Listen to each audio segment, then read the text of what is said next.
여기 지도를 보면은 이게 동북아시아라고 해서 이쪽에 그래서 여러분들 다 잘 알죠? 대한민국이 있고 북한이 있고 일본과 중국 뭔가 저 위에 있습니다. 타일란드 요즘 참 중국하고 관계 때문에 말이 많습니다. 자, 과거에는 이 대한민국이 다른 이름으로 불렸습니다만은 우리나라가 두 개의 열강 가운데 끼어 있었어요. 하나는 일본이고 하나는 중국입니다. 그래서 이 두 나라 사이에서 어떻게 살아남느냐, 때로는 어려움을 당하고 그러면서도 꿋꿋하게 우리나라를 유지하면서 이렇게 살아왔습니다. 그런데 이 판도가 2차 대전 이후에 바뀝니다. 이제 당시에 우리나라의 주변에는 큰 나라가 중국과 일본이 있었는데 2차 대전 이후에는 판도가 어떻게 바뀌냐 하니까 중국과 미국이 됐습니다. 그래서 중국과 미국 사이에서 우리나라가 살아남기 위해서 흔히 말하는 외교를 잘해야 되는데, 그래서 외교 줄타기라고도 합니다. 자, 나쁘게 말하면 이쪽에도 붙었다 저쪽에도 붙었다 해야 되는 상황이고, 또 좋게 말하면 이 어려운 상황에서 외교적 줄타기를 하면서 정말 우리나라가 살아남으면서 그럼에도 불구하고 영향력을 끼치는 교회를 하기 위해서 여러 가지 이제 사건들이 있어 왔습니다. 그래서 정권이 바뀔 때마다 때로는 저쪽으로, 때로는 이쪽으로 더 강한 어떤 그 모습들을 보이면서 그렇게 지나왔습니다. 이건 우리나라가 가지고 있는 지정학적인 역할 때문에 참 우리는 원치 않았지만은 상황은, 주변의 상황은 그렇게 우리를 이런 상황으로 몰아가게 되었죠. 그래서 독립국가이면서도 우리가 하고 싶은 대로 모든 정치를 할 수 없는, 그래서 이 두 열강 사이에 끼어서 어떻게 우리가 이곳에서 그 역할을, 독립국가로서 살아남으면서도 그 역할을 할 수 있느냐 하는 것이 지금까지도 우리의 중요한 숙제입니다. 정치적인, 외교적인 그런 숙제가 되었습니다. 근데 다음 지도 보여주세요. 네, 그 다음 지도 보시면 이 이스라엘이라는 나라도 마찬가지예요. 이스라엘이라는 나라도 여기에 조그맣게 있죠. 우리 뭐 경상도 정도의 아주 조그만 면적을 가진 이스라엘입니다만, 이스라엘은 과거에 이 아수르라는 거대한 제국이 있었습니다. 이 아수르를 대신해서 그 다음에 바벨론 제국이 이곳에서 일어나기는 합니다만은 대단한 거 아니지? 나는 이거 터치인 줄 알았네요, 순간. 자, 아수르라는 큰 제국이 있었고 그 다음에 바벨론이라는 제국은 나중에 일어나게 됩니다. 그래서 먼저 아수르 제국하고 그 다음에 당시에 큰 제국이 뭐가 있냐면 이 북부아프리카에 있는 애굽, 우리 성경에는 애굽이라고 나오지만 우리가 알고 있는 이집트죠. 그래서 이집트에 끼어 있었어요. 그 아래쪽에는 남유다가 있었고 북쪽에는 북이스라엘이 있었는데, 자, 거대한 세력이 바로 북쪽에는 아수르라는 제국이 있었고 아래쪽으로는 이집트 제국, 애굽 제국이 바로 자리를 잡고 있어서 이 두 열강이 누가 더 힘이 세느냐, 힘거르기를 할 때 누가 더 세냐에 따라서 이스라엘의 위치가 바뀌어졌어요. 이쪽에 가기도 하고 저쪽에 가기도 하고 그런 상황을 가지고 있었습니다. 자, 출애굽한 이후로 하나님께서 이스라엘에게 이집트를 쳐다보지도 말라, 다시는 이집트를, 애굽을 쳐다보지도 말라라고 말씀을 하셨어요. 그런데 백성들의 마음은 늘 그곳으로 향한 채 너의 생활 속에 누렸던 그 모든 것들을 하나의 추억으로 생각을 했습니다. 두 번 다시 돌아보지 말아야 될, 두 번 다시 그 생각도 하고 싶지 않다 라고 말해야 될 그 시절을 이스라엘 백성들은 하나의 추억 정도로만 생각을 했다는 것이죠. 하나님께서는 그곳은, 이집트는 죄와 우상으로 가득했던 곳임을 늘 기억하고 멀리하라고 늘 경고하셨습니다. 자, 섬 소피아 박물관, 아니 이제는 박물관이 아니라 다시 모스크가 됐죠. 우리 이스탄불에 있는 섬 소피아 박물관 맞은편에는 술탄 아흐멧이라고 하는 사원이 있습니다. 흔히 말하는 블루 모스크입니다. 1616년에 왕릉된 술탄 아흐멧 사원은 지금도 이슬람 사원으로 사용하고 있기 때문에 사원 내부에 들어가려면 여자분들은 머리카락을 가려야 됩니다. 수건도 써야 되죠. 그리고 다리 부분도 드러나지 않아야 되기 때문에 또 천을 하나 줍니다. 다리까지 다 가릴 수 있도록. 그리고 신발도 신고 들어갈 수 없습니다.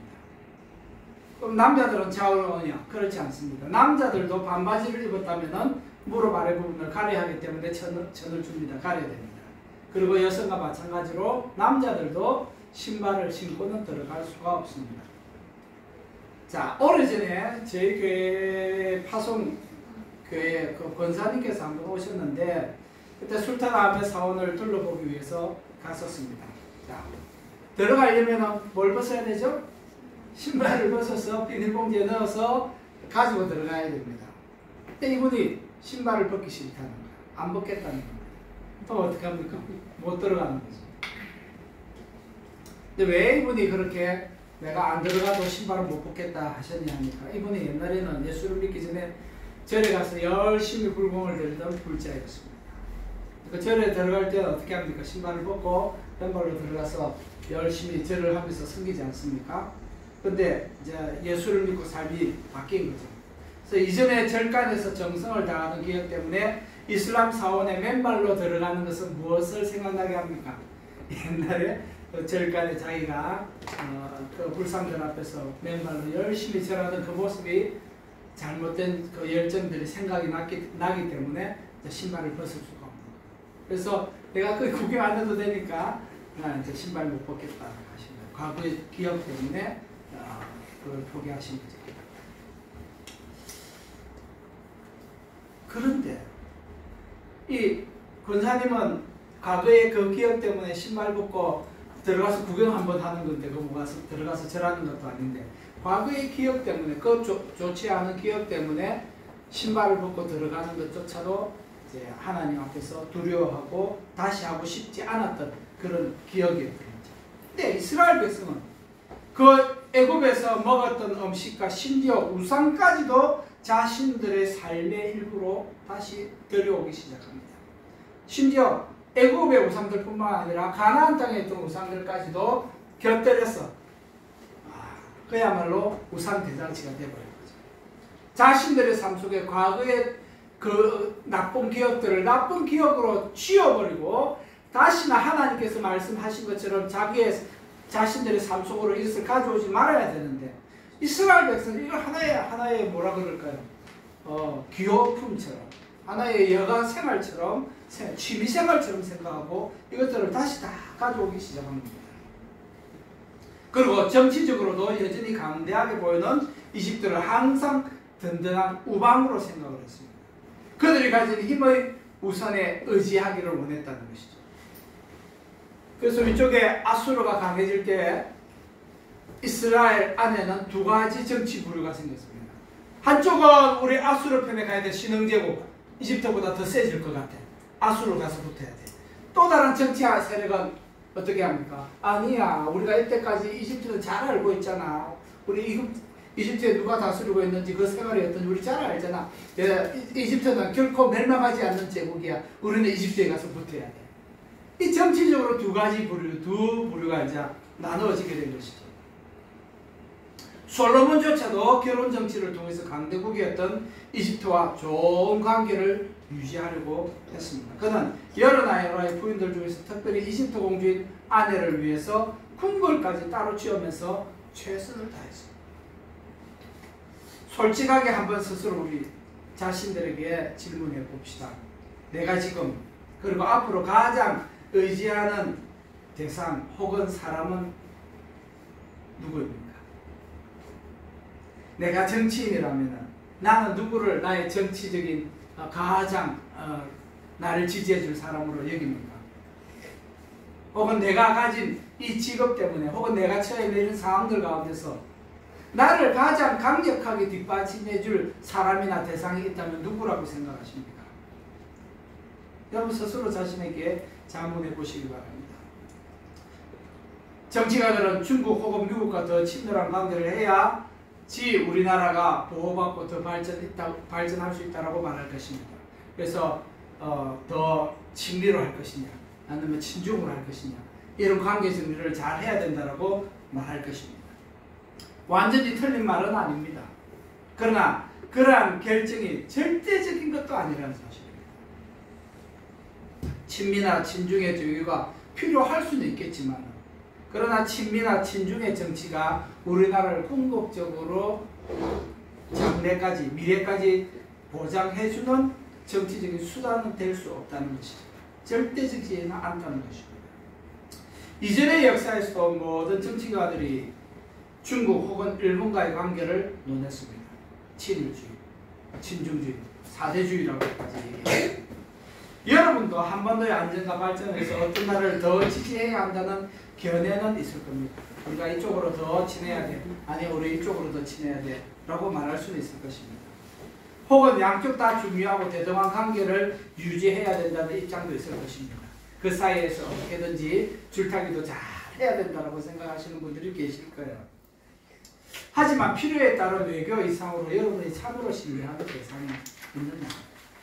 지금 주어진 우리나라의 환경 속에서, 세상의 돌아가는 이 여건 속에서 이제는 뭐 우리나라 주변만 봐서는 안 되죠. 전 세계가 이제 같이 움직이는 세상이 되어버렸기 때문에 이 세상 속에서 우리나라가 가진 역할이 무엇이고, 특별히 그 속에서 나는 어떻게, 어떤 위치를, 어떤 자세를 가지고 살아야 되는지에 대해서 고민 안 할 수가 없습니다. 해야만 됩니다.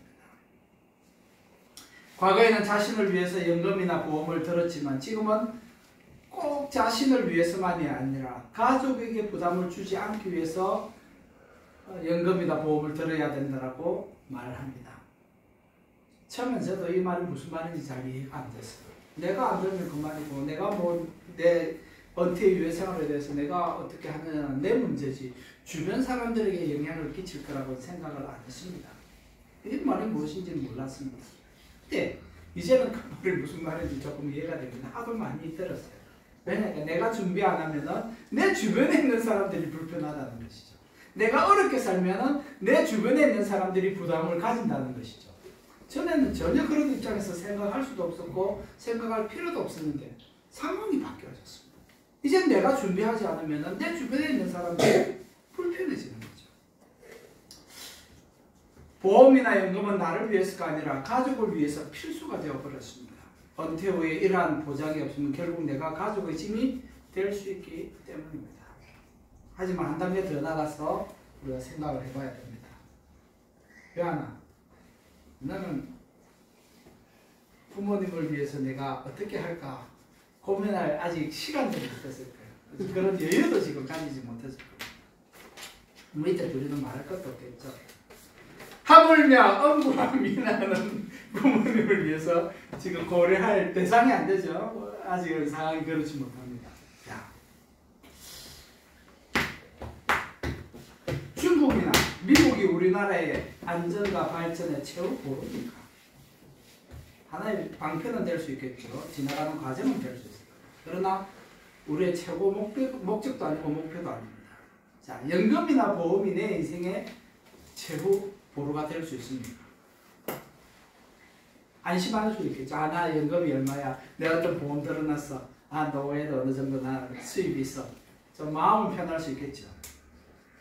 이 말은 연금이나 보험을 들지 말라는 얘기가 절대 아닙니다. 연금이나 보험이 내 인생의 최후 보루입니다. 내가 가장 우선적으로 그리고 최종적으로 의지하는 것이 무엇이냐? 많은 사람들은 은퇴연금이나 보험이 자기의 노후를 책임져 줄 거라고 생각합니다. 그래서 거기에 많은 준비들을 하고 지금부터 많은 시간과 재력을 거기에 쏟아붓습니다. 그것이 결코 나쁘다는 얘기는 아닙니다. 그러나 그것이 내 인생의 최후 보루입니까? 이건 우리가 생각해봐야 된다. 나에게 연금과 보험이 있으면은 나는 더 이상 내 인생에 대해서 걱정하지 않아도 된다는 것입니다. 자, 이제 본문으로 한번 들어가 보겠습니다. 이사야 시대의 이스라엘 정치 행보에 대해서 하나님께서는 한탄하시면서 분노하셨어요. 자, 오늘 우리가 18절과 19절만 읽었는데 30장 1절과 2절에 보면은 왜 그런 말씀을 하셨는지 그 과정들이 좀 나와 있습니다. 1절과 2절에 보니까 여호와께서 이르시되 패역한 자식들은 화 있을진저 하나님께서 분노하시고 이스라엘 백성에게 그들이 개교를 베푸나 나로 말미암지 아니하며 맹약을 맺으나 나의 영으로 말미암지 아니하고 죄의 죄를 더하도다. 그들이 바로의 세례가 돼서 스스로 강하려 하며 애굽의 그늘에 피하려 하여 애굽으로 내려갔을 때 나의 입에 묻지 아니하였다. 이스라엘이 자기들이 살기 위해서 별의별 것들을 다 하지만 문제는 뭡니까? 하나님께 묻지 않는다. 하나님께 묻지 않는다.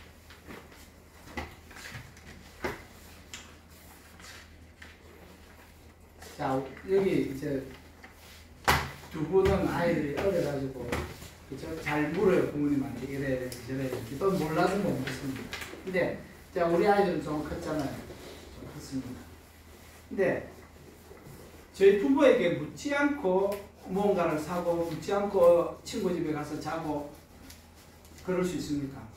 절대 그렇지 않습니다. 반드시 친구 집에 가서 자도 됩니까?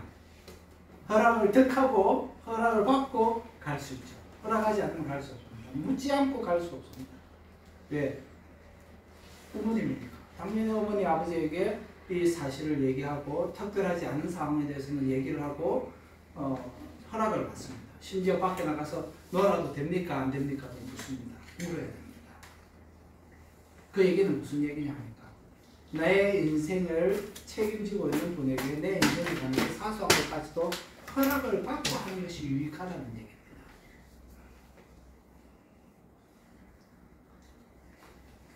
어부도 미나도 물론 부모님을 절대 떠나지 않는 아이들입니다만 얘들이 뭐 부모님께 묻지 않고 어디로 나가서 놀고 하루 종일 밖에 나가 있지 않지 않습니까? 물어야 되죠. 물어야 됩니다. 이스라엘 백성은 자신들의 삶에 대해서 하나님께 전혀 묻지 않았다는 것이죠. 자기들 하고 싶었다. 자기들 하고 싶었다. 그것이 옳은지 틀린지 관심 없습니다. 내가 하고 싶으니까. 그러니까 예레미야는 이 이스라엘에 대해서 북이스라엘과 남유다에서 비교하기를 그 삶의 엉망진창 장례도 아니면서 오남자가 붙들고 애국 사람이랑 사죽을 못 쓰고 거기 달라붙어서 그야말로 사랑을 부여하는 그런 여자로 묘사하는 것입니다. 그 정도로 삶이 엉망이에요. 하나님께서 이 백성에게 요구하시는 것이 무엇인지 잘 알고 있었고 그리고 모든 면에 있어서 하나님께 물어보고 해야 함에도 불구하고 이 두 딸은 자기들 마음대로 자유분방하게 자기가 하고 싶은 대로 살면서 지냈다. 이것이 이스라엘. 하나님께서 진노하신 이유예요. 내가 너희를 어떻게 데려다가 업어다가 애굽에서 구해다가 여기다 이 땅에다가 안착시켰는데 너희는 내게 묻지도 않고 다시 애굽으로 돌아가고 가나안 땅에서 엉망진창으로 너희가 나를 버리고 살았다. 하나님 분노하시는 게 당연하지 않습니까? 하나님의 책망의 핵심은 이스라엘이 하나님께 묻지 않았다. 그 얘기는 뭡니까? 내 인생에서 당신은 없어져주세요. 지워지세요. 이런 뜻이잖아요. 이스라엘은 다윗 후기와 솔로몬 시대를 제어하고 나면 남쪽의 이집트와 북쪽의 신흥 제국 사이에 항상 끼어 있었습니다.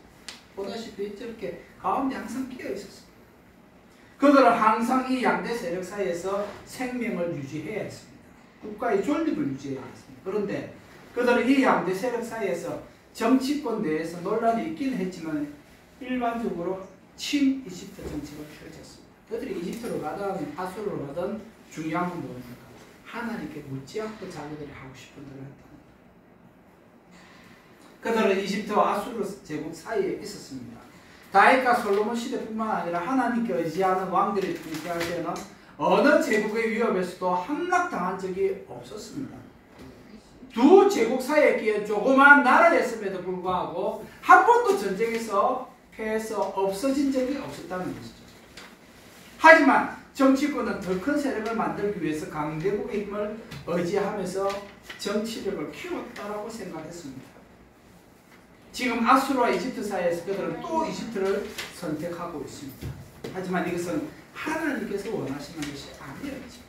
어느 한 나라를 선택하는 것은 필수가 아니었습니다. 아수르냐 이집트냐, 그들은 굳이 둘 중에 하나를 선택할 필요가 없었습니다. 그런데 그들의 입장에서 정치를 하려고 보니까 둘 중에 하나를 선택하는 것이 필수처럼 보였던 것이죠. 왜? 누가 우리를 지켜줄 것이죠? 애굽이냐 아수르냐? 이 질문 앞에서 그들은 양당하게 대답을 하려고 하니까, 결정을 보려고 하니까 애굽이냐 아수르냐, 둘 중에 하나. 양쪽 사이에서 눈치를 볼 수밖에 없었던 것이죠. 근데 그건 필수가 아니었어요. 왜? 더 큰 세력이 있었기 때문에.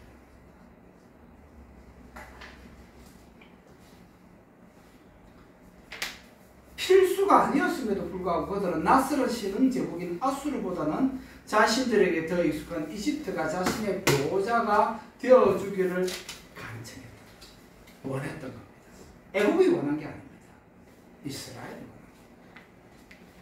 그래서 하나님께서 이러한 자세에 분노하셨던 것이죠. 왜? 나에게 와서 물어보았더라면 내가 어떻게 하면 두 제국 사이에서 건강하게 살아남을 수 있을지 하나님께서 보여주셨을 것이다.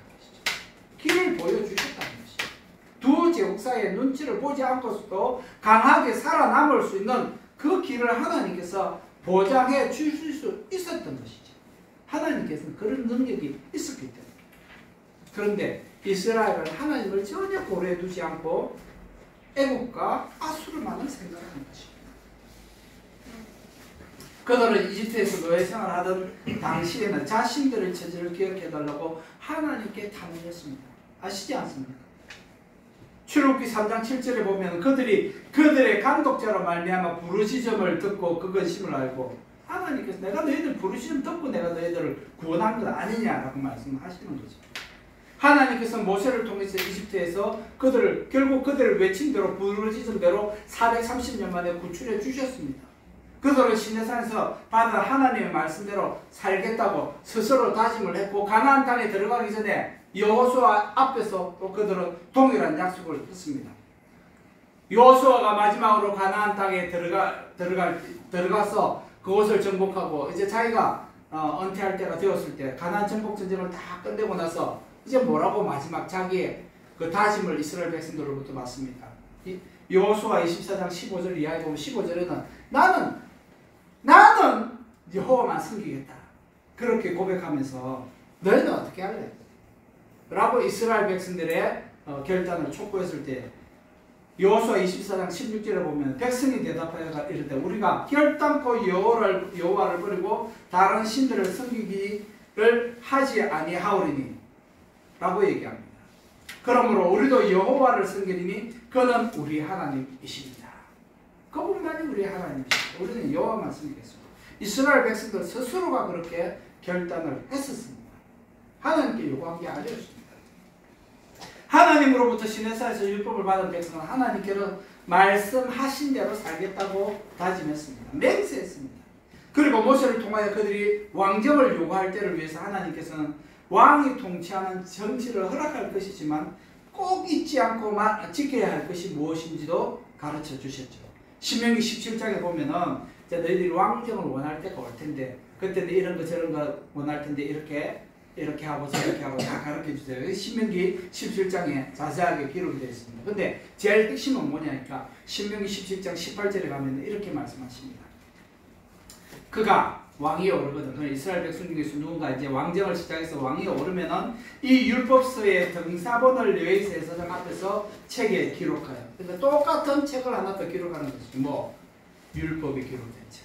율법서를 왕도 제사장만이 아니라 이제 왕도 똑같은 그 기록물을 가지고 하나님께서 우리에게 무엇을 말씀하셨는지를 기억하면서 그것을 자신의 삶 속에 적용하면서 또 이스라엘 백성들을 다스리는 원칙으로 삼아라는 것이죠. 이것이 하나님께서 이스라엘 백성들에게 허락해 주실 왕정의 모습입니다. 어떻게 하는 것? 하나님께서 주신 율법대로 말씀대로 이 백성들을 다스리는 것이 왕의 책임이 될 것입니다. 평생에 자기 앞에 두고 읽어 그의 하나님 여호와 경외하기를 배우며 율법의 모든 말과 이 규칙을 지켜 행할 것이라. 그리하면 그의 마음이 그의 형제 앞에 교만하지 아니하고 이 명령에서 떠나 좌로나 우로나 치우치지 아니하려니 이스라엘 중에서 그와 그의 자손이 왕위에 있는 날이 장구하리라. 네가 내 말대로 하고 내가 너에게 가르쳐준 이 율법대로 하면은 너희 나라가 오래 지속될 것이다. 계속될 것이다. 약속해 주신다. 그것이 하나님 약속의 핵심입니다. 하나님께서 이 말씀을 주신 것은 이스라엘을 죄악과 우상 숭배로부터 보호하고 나라를 다스리는 왕이 하나님의 바른 도리로 다스림으로써 나라와 백성을 보호하기 위함이었습니다. 그렇게 해야지만이 이 이스라엘이 저러한 어떤 면에서 좋은 지정학적 위치지만 또 어떤 면으로는 아주 양대 세력으로부터 항상 위협을 받을 수밖에 없는 지정학적 위치에 있었던 것이죠. 그럼에도 불구하고 하나님께서 함께 하시면 하나님의 말씀대로만 살면 이 양대 세력 가운데서도 힘을 가지고 그 나라가 영원히 오래도록 지속될 것이라고 하나님께서 약속해 주셨던 것이죠. 그들이 마침내 이 가나안 땅에 정착하게 되었을 때 여호수아는 마지막으로 이스라엘에게 이것을 당부했고 이스라엘은 진심으로 하나님만 섬기겠다고 그렇게 다짐하고 맹세했습니다. 그러므로 이스라엘이 하나님을 섬기겠다고 다짐한 것은 하나님이 누구에게 요구한 것 때문이 아니라 자신들이 광야 생활을 통해서 하나님께서 어떤 분이시라는 것을 알게 되었던 것이죠. 하나님께서 먹여주셨고 모든 적으로부터 지켜주셨고 그렇게 40년을 돌아다녔지만은 신발이 떨어지거나 옷이 헤어지지 아니했다라고 얘기합니다. 발이 아파서 못 가는 걸어갈 수 없는 그런 상황을 줬다는 것이죠.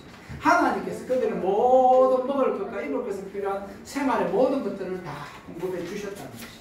그래서 이스라엘 백성은 광야의 그 하나님을 경험함으로써 실제로 하나님이 어떤 분이시라는 것을 다 알고 확신하고 우리가 하나님만 우리의 신으로 섬기겠습니다라고 고백했던 것입니다.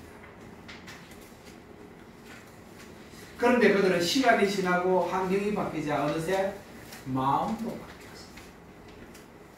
마음도 바뀌었습니다. 그들은 하나님과 언언하지 않고 자신의 보호자를 바꿔버린 것이죠. 이제 하나님께 묻지 않습니다. 하나님 앞에서 이렇게 할까요 저렇게 할까요 묻지 않습니다. 이제는 자기가 하고 싶은 대로 자기 마음에 생각나는 대로 해버렸어요. 시대는 바뀝니다. 바뀐 시대에 적응해야 된다고 말합니다. 어떤 것은 적응해야 됩니다. 어떤 것은 바뀐 시대에 따라서 우리도 그 바뀐 환경 속에서 적응하고 살아남아야 됩니다. 오히려 이 바뀌어진 환경을 더 적극적으로 또 개척해야 될 우리의 책임이 우리에게 있습니다. 그러나 바뀌지 않는 것도 있습니다. 바꾸지 말아야 될 것도 있습니다.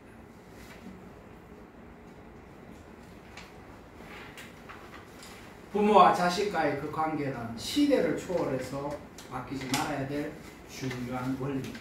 왜? 부모와 자식 간의 그 관계를 통해서 우리는 하나님을 계속해서 알아가고 만나가기 때문입니다. 그래서 이것을 포기하는 그 순간 이 세상은 그냥 다른 세상으로 바뀌는 것이 아니라 이 세상은 망가집니다. 부패하고 타락해집니다. 무엇을 버려야 될까? 무엇을 포기하지 말아야 될 것인지를 우리는 정확하게 볼 수 있어요. 시대가 자꾸 바뀌고 세대가 바뀌고 우리는 이전에 뭐 40년, 400년에 한번 바뀔까 말까 한 것들이 요즘에는 뭐 4년이 멀다 하고 4개월이 멀다 하고 순식간에 뭐 쌍둥이조차도 세대 차이가 있다고 할 정도로 빠르게 바뀌고 있습니다. 이렇게 빨리 바뀌어도 바뀌지 않고 지켜야 될 원리가 있다는 것입니다.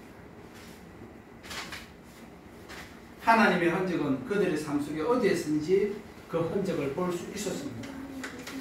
그들은 그렇지만 일부러 그 흔적을 지워버렸고 자신들이 원하는 우상들로 그 자리를 채웠습니다. 하나님의 성전조차도 하나님의 성전 안에조차도 우상들을 갖다 세워놨습니다. 무엇입니까? 하나님을 대신할 만한 다른 우상들을 그 자리에다가 채워놓았다는 것이죠. 그것은 실수가 아니었습니다. 하나님을 몰랐기 때문이 아니었습니다. 하나님 말씀을 몰랐기 때문에 그 백성이 그렇게 한 것이 아니라는 것입니다. 자기들은 이것이 가나안의 새로운 조류고 가나안 시대의 새로운 어떤 영향력이라고 말했을지 모르겠지만 그 속의 의도는 뭡니까? 하나님을 버리는 겁니다. 이제는 우리는 당신이 더 이상 필요하지 않습니다. 우리 이제 광야 생활도 끝났고 우리 먹을 것 입을 것 풍성합니다. 이 가나안 땅에서. 이제는 당신이 더 이상 필요하지 않습니다. 당신이 지켜주지 않아도 애굽이 있고 아수르가 있고 그들이 우리를 지켜줄 것입니다. 그들은 고의적으로 의도적으로 하나님을 자신들의 삶 속에서 치워버리려고 했던 것입니다. 사무엘상 8장 7절에 보면 하나님께서 사무엘에게 왕정을 요구하는 이스라엘에게 하나님께서 뭐라고 말씀하시냐니까 그들이 너를 버림이 아니라 나를 버려 자기들의 왕이 되지 못하게. 사실은 이 왕정 하나님께서 주셨잖아요.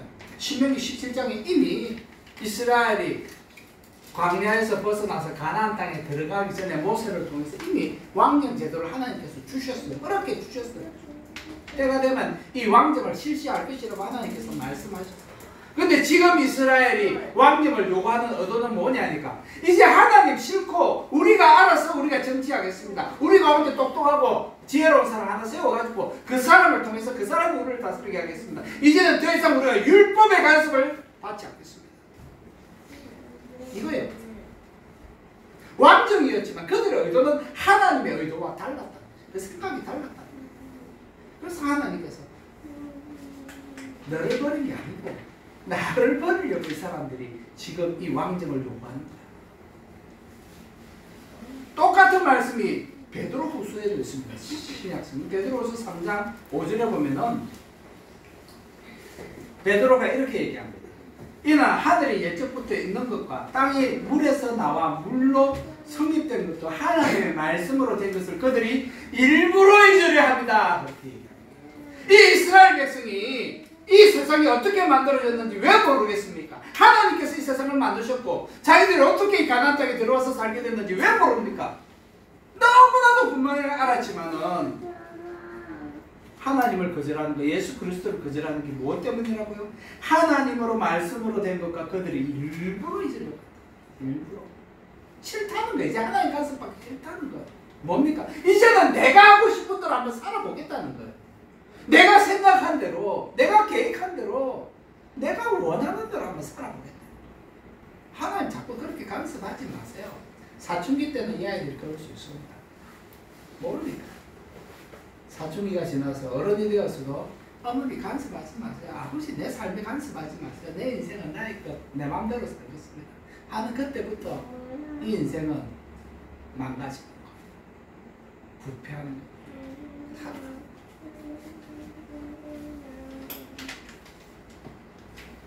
이사야 시대의 이스라엘 백성들도 예외가 아니었다.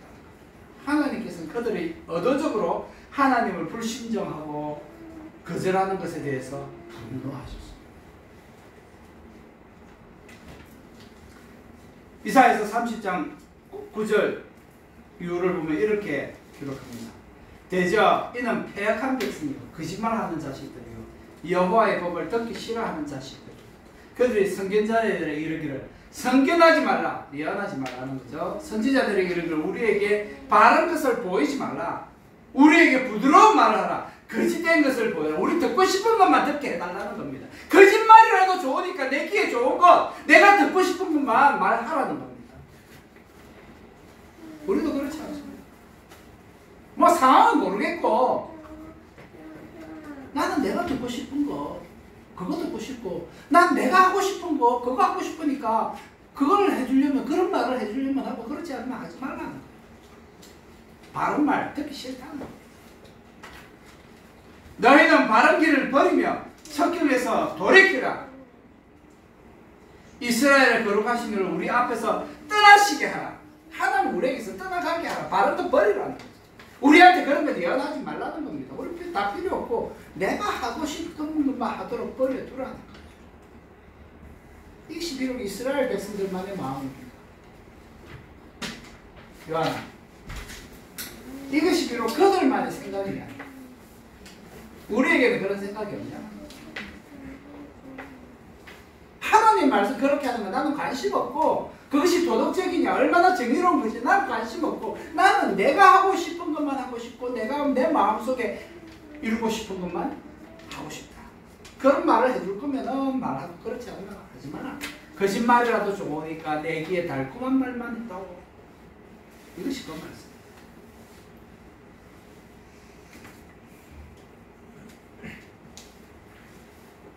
그러니 하나님께서 뭐라고 말씀하십니까? 30장 12절 이하에 하나님께서 이렇게 얘기하십니다. 그러므로 이스라엘의 거룩하시니가 이같이 말씀하시되 너희가 이 말을 업신여기고 압박과 허망을 믿어 그것을 의지하니 이 죄악이 너에게 마치 무너지려고 터진 담이 불쑥 나와 순식간에 무너진 같이 되리라. 그가 이 나라를 무너뜨리시되 토기쟁이가 그것을 깨뜨린 같이 아낌이 없이 부수시리니 그 조각 중에서 아궁에서 불을 붙이거나 물 웅둥에서 물을 뜰 것도 얻지 못하리라. 주 여호와 이스라엘 거룩하시니까 이같이 말씀하시되 너희가 돌이켜 조용히 있어야 구원을 얻을 것이요 잠잠하고 신뢰하여야 힘을 얻을 것이거늘 너희가 원하지 아니하고 이러기를 아니라 우리가 말 타고 도망하리라 하였으므로 너희가 도망할 것이요 또 이러기를 우리가 빠른 진척을 펴리라 하였으므로 너희를 쫓는 자들이 빠르리니 한 사람이 꾸짖은즉 천 사람이 도망하고 다섯이 꾸짖은즉 너희가 다 도망하고 너희 남은 자는 겨우 산꼭대기에 깃대 같겠고 산마루 위의 기치 같으니라. 뭡니까? 어느 정당하지 않습니까? 6.25 때 뭐 먹을 거 없었다. 철모르는 아이들이 라면 사 먹지 이런 말을 했다는 거 있지 않습니까? 하나님께서 심판하시겠다니까 이스라엘은 뭐래? 우리 도망가면 되지. 도망가면 되지. 그래 너 도망갈래? 그러면 아주 빨리 도망가야 될 거다. 왜냐하니까 너희를 쫓는 자들이 더 빠른 자들. 결국에는 너희들의 형편이 아주 몰락하고 몰락해서 형편 산꼭대기 깃대 다 부러진 깃대같이 될 것이다. 도망간다고 되는 일이 아니야. 피한다고 피할 수 있는 일이 아니야. 너희가 스스로 이것을 자초했기 때문에 하나님께서 그에 상응하는 벌을 내리시겠다. 누가 피할 수 있어요? 부모에게 불순종하고 부모에게 대적하는 자녀가 벌을 받는 것은 당연하지 않습니까? 그러나 벌을 주는 아버지의 마음은 분노로만 가득 차 있지 않습니다. 아이를 죽이려고 매를 드는 부모는 없죠. 그런데 우리 뭐 얼마 전에 뉴스 보니까 정말 때려서 아이를 죽이게 만든 부모들도 있더만요. 주님께서는 그런 마음이 아니라고. 내 자녀가 영원히 집에서 쫓겨나고 기가 죽어서 웅그러고 사는 것을 부모들은 보기를 원하는 것이 아닙니다.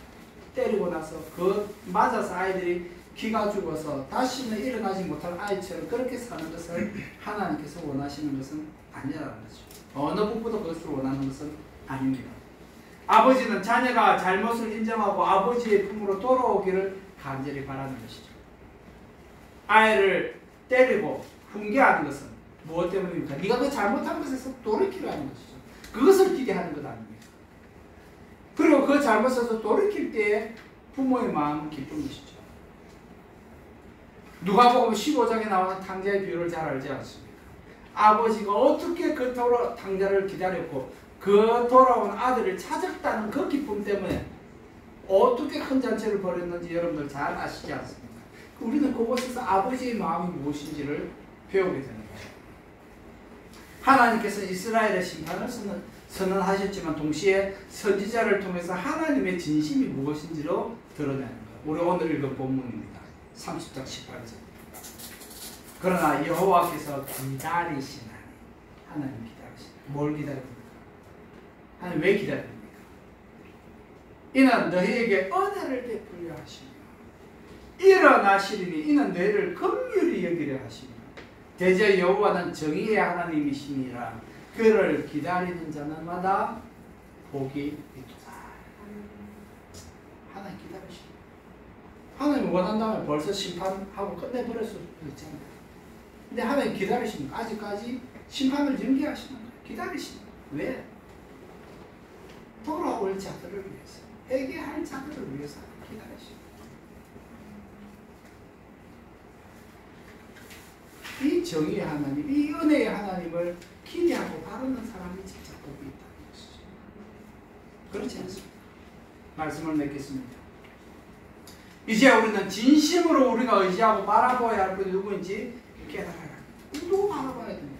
우리의 궁극적인 소망이 누구입니까? 내 인생을 전심으로 책임질 분이 누구인지 알아야 됩니다. 미국도 아니고 중국도 아닙니다. 하나님께서는 잘못한 일에 대해서는 진노하며 벌을 주시기로 합니다. 그것은 당신의 백성이 올바로 살며 마지막 날에 반드시 상을 받을 수 있기를 원하기 때문에 우리가 상 받기를 원하시는 거예요. 그걸 기대하시는 거예요.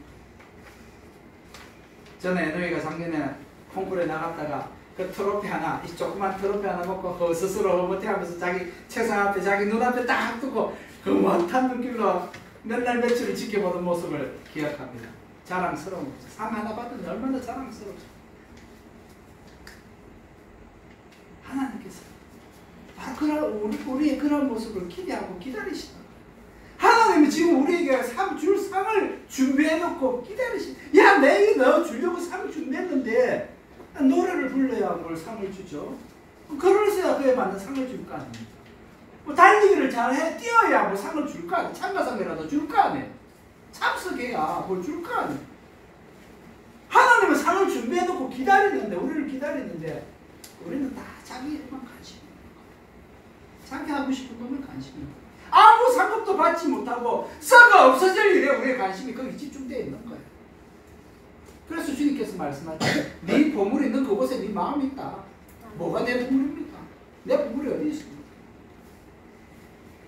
여러분들의 보물이 있는 곳에 여러분들의 마음.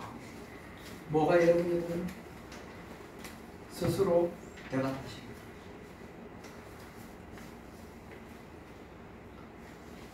나 같은 죄인도 나의 자녀가 바르게 살고 훌륭한 사람이 되기를 원한다면 하나님 우리 아버지는 우리를 향해서 어떤 마음을 가지고 있겠습니까? 예수님께서도 당시의 사람들에게 이렇게 말씀하셨습니다. 마태복음 7장 11절에는 하늘에 계신 너희 아버지께서 구하는 자에게 좋은 것으로 주지 않겠느냐라고 하셨는데 누가복음 11장 13절에는 비슷한 구절인데 이렇게 말씀하세요. 너희 하늘 아버지께서 구하는 자에게 성령을 주시지 않겠느냐.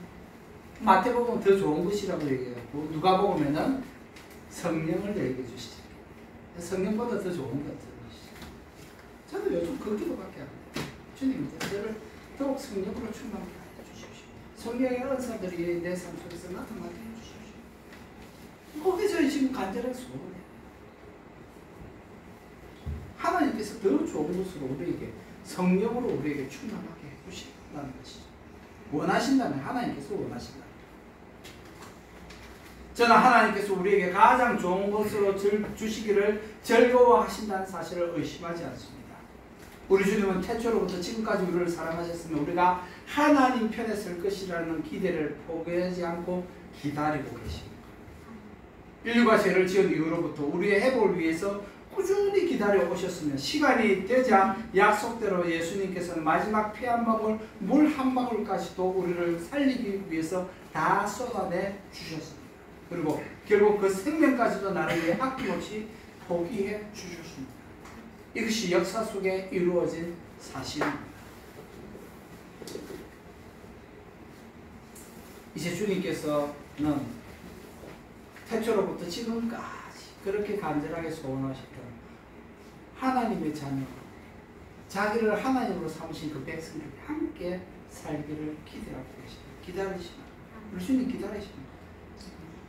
기다림은 그 간절함에 따라서 간절한 만큼 흥분되기도 하고 고통스럽기도 합니다. 올해 대입을 준비하는 학생이나 특별히 학부모는 더욱 마음이 쓰일 겁니다. 간절한 만큼 가슴이 애절하고 마음이 긴장될 것입니다.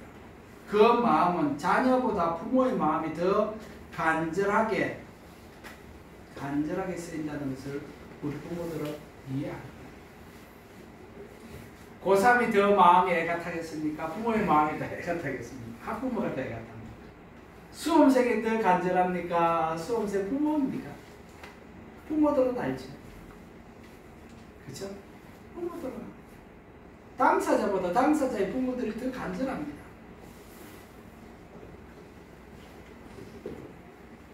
지금 주님은 우리를 간절히 기다리고 있습니다. 그날이 가까움을 볼수록 더 간절해지는 것이 아버지 하나님의 마음입니다. 그래서 오늘도 우리를 격려하며 끝까지 이 믿음의 경주를 완수할 수 있도록 우리 곁에서 목청껏 응원하고 계신 주님이 있다는 것을 기억하시기 바랍니다. 지금 그 하나님의 아버지의 그 음성을 들을 수 있기를 바랍니다. 기도합시다. 사랑하는 주님 은혜를 감사합니다. 모두가 다 힘든 세상이라 그러고 정말 어렵고 힘든 이 과정을 지나고 있습니다. 경제적으로 어렵고 전쟁 때문에 먹을 것이 부족해지고 모든 삶이 피폐해지고 비싸지고 참 힘든 그런 상황이 되었습니다.